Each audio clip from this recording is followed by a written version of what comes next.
Welcome to another episode of The Epic Family Road Trip.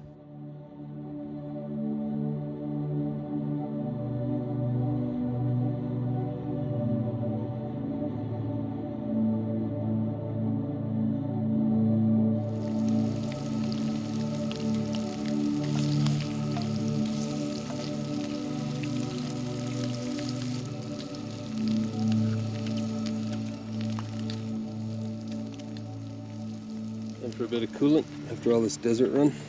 Yeah, it's getting a little low. You blew out your air filters last night? Yep. Just making sure everything's still good. Recently got an oil change too, so apparently it's good for another 6,000 miles. We'll always check and do things in the meantime. Might need a funnel. You can make one out of a paper plate or something.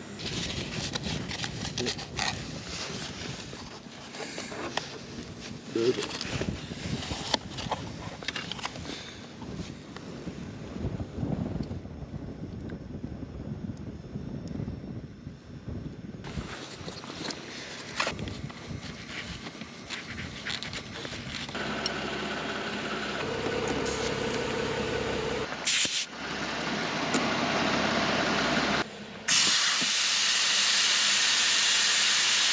We're just going to deflate a bit more. It's a little rough coming in here, so I think I was at 29 pounds. I'm going to get down to 22 or 20. Super fast.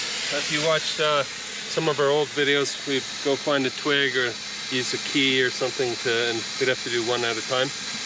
This way you hook up all four, open her up and let her rip. Time saver.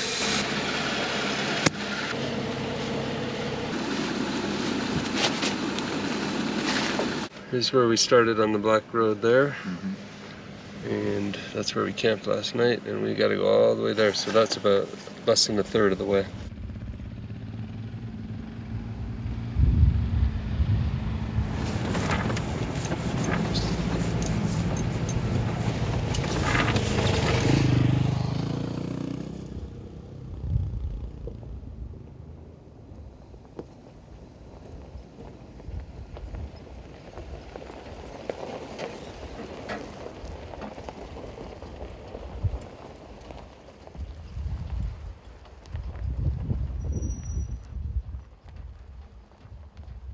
Alright, so we had a great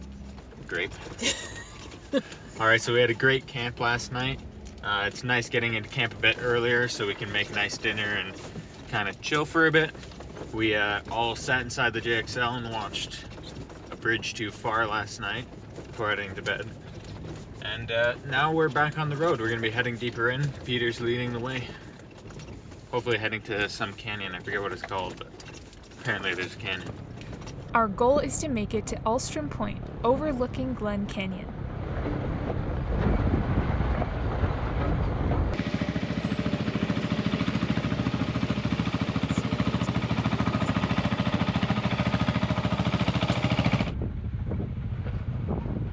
In 1956, the Glen Canyon Dam was built across the Colorado River, creating Lake Powell.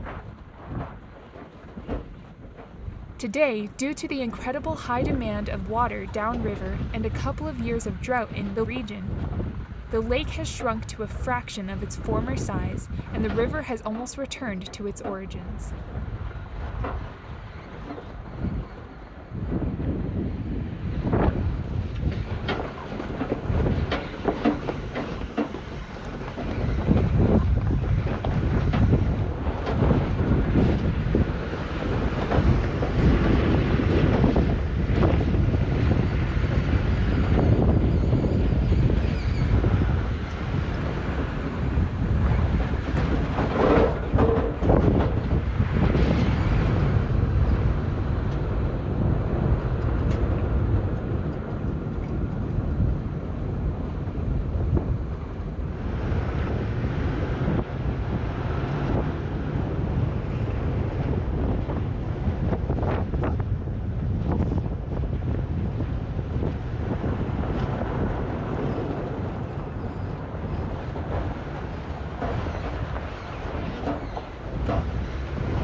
day.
Today we are making our way through Tibbett Canyon in southern Utah.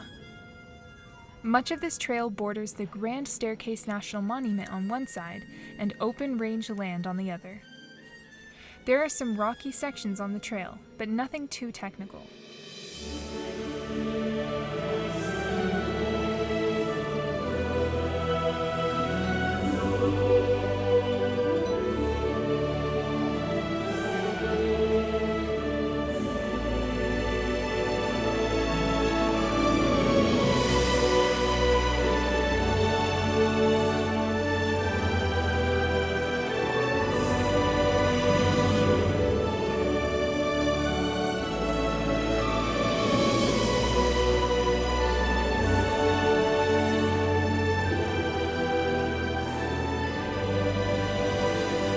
As we make our way down to the canyon floor, the trail becomes soft and sandy.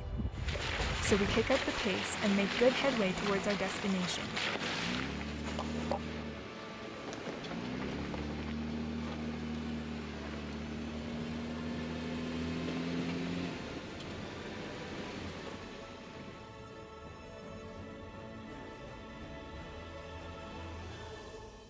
Tibbett Canyon is named for a local Utah rancher and sometimes outlaw, Bill Tibbett. Legend has it that when Bill tried to open a small cattle operation in the area, the large ranchers didn't like it, and in an attempt to get rid of him, Bill was framed as a cattle rustler and thrown in jail. He escaped and became a fugitive of the law, hiding in these very canyons.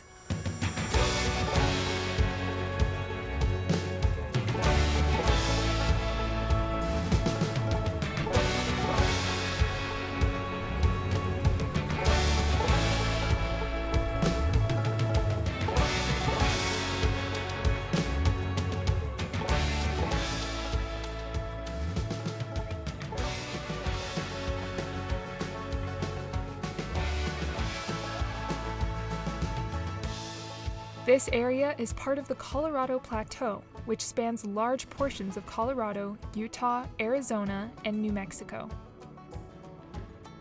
The Colorado Plateau is largely made up of high desert, scattered forests, and magnificent canyons.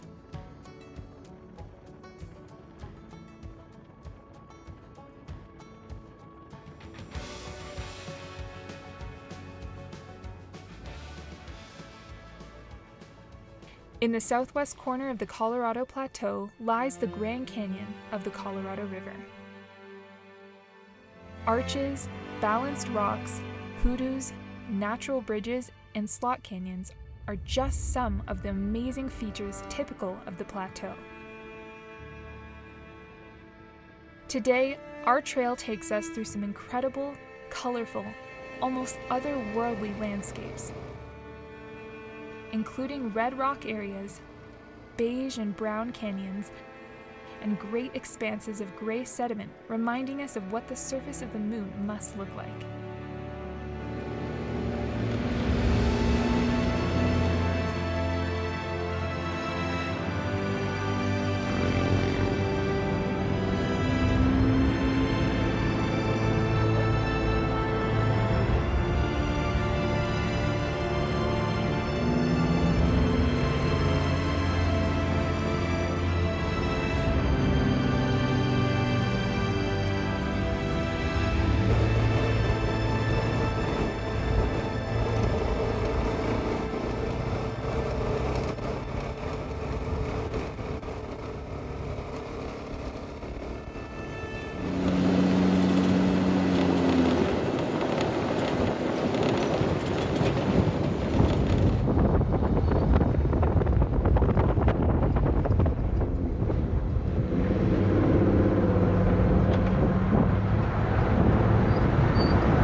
This is amazing, eh? Yeah, let's keep going down this road till it's dead end. Sweet. Let's go.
We have made it to Alstrom Point overlooking Glen Canyon.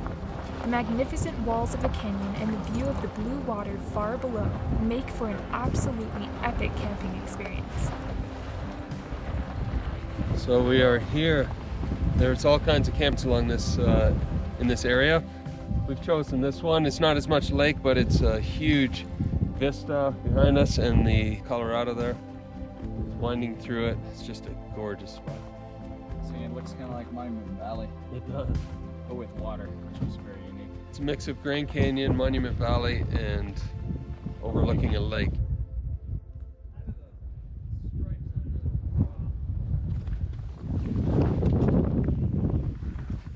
Want to move the Jeeps then?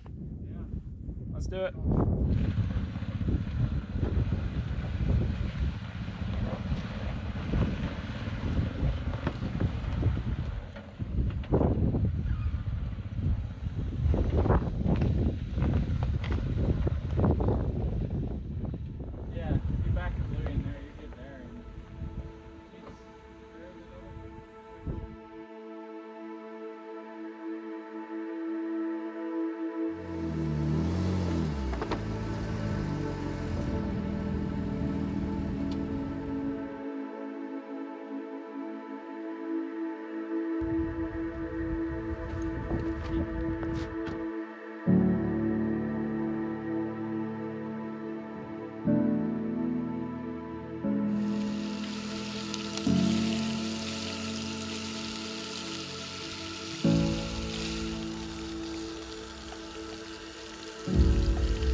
After a peaceful night on the edge of the canyon here in southern Utah,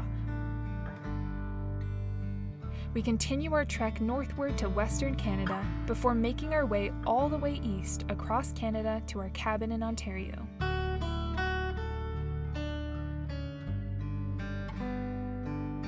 After almost 2 years away from the cabin, we look forward to putting our feet down for a bit while we plan our next overland adventures.